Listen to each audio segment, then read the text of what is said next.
Preparing to write the ACR. When should you write your product's ACR? This might depend on the process in your organization, but the ACR should represent the accessibility of the product that will be released. This needs to occur after you've done accessibility testing. If your product will go through some rounds of bug fixing before release, it's important to ensure that the ACR remains updated and accurately represents the product at the time of release. The planning for your ACR can start early. Focusing on accessibility in the design, development, and testing processes will help make the process of writing an ACR easier.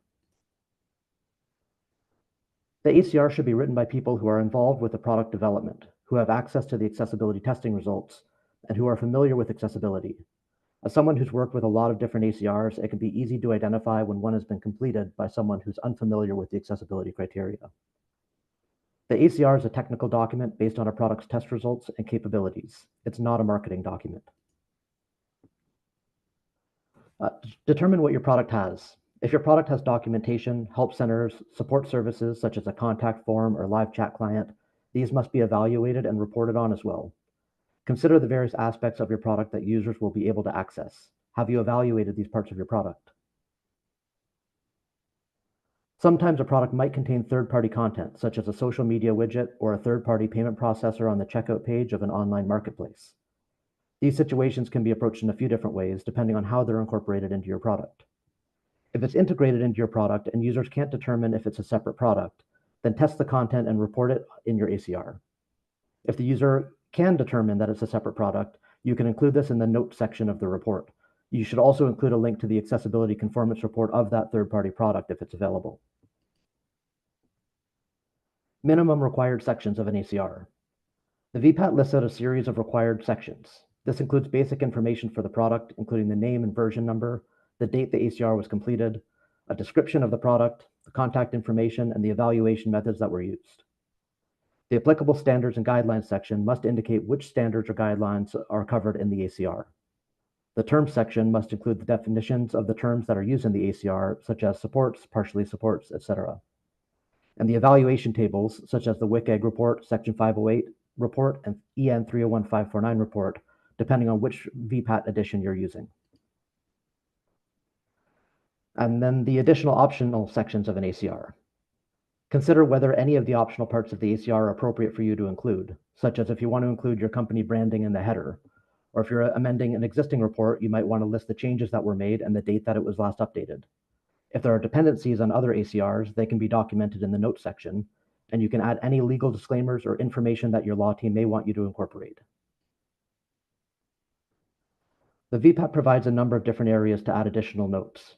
There's a notes field in the product information section where you can provide notes on things at the product level.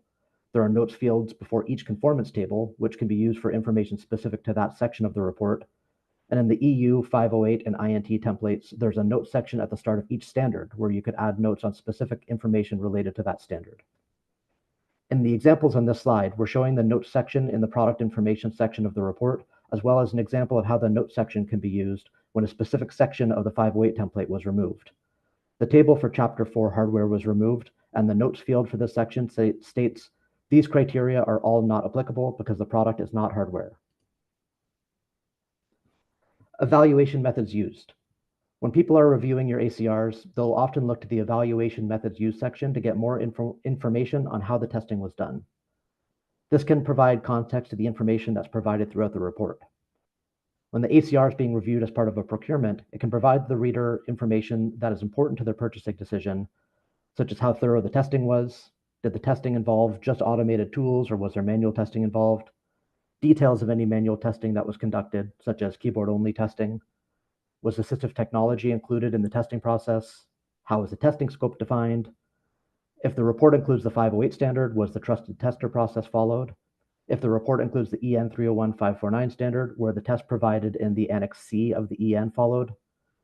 And did the product testing include the use of a third-party testing company? And if so, which one and which process did they follow? The technical criteria are covered in the evaluation tables. The tables have 3 columns. 2 of them need to be completed. The conformance level, which implements the levels defined in the terms section of the report, and the remarks and explanations column. The remarks and explanations column should include information regarding the testing of each criteria, as well as any specific details on any issues that were encountered during testing. This column may also include workarounds to the issues that were identified and how a customer can find out more information about the accessibility issues. The following are the conformance level terms used in the VPAT. Supports says the functionality of the product has at least one method that meets the criterion without known defects or it meets with equivalent facilitation. Partially supports is some functionality of the product does not meet the criterion. Does not support, the majority of product functionality does not meet the criterion.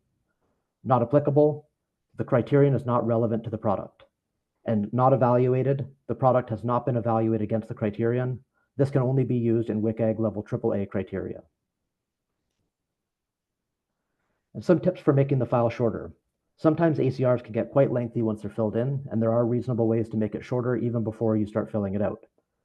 We had previously said that you need to determine what your product has. If there's a table of requirements that don't apply, you can remove it rather than answering not applicable to all of the requirements in the table.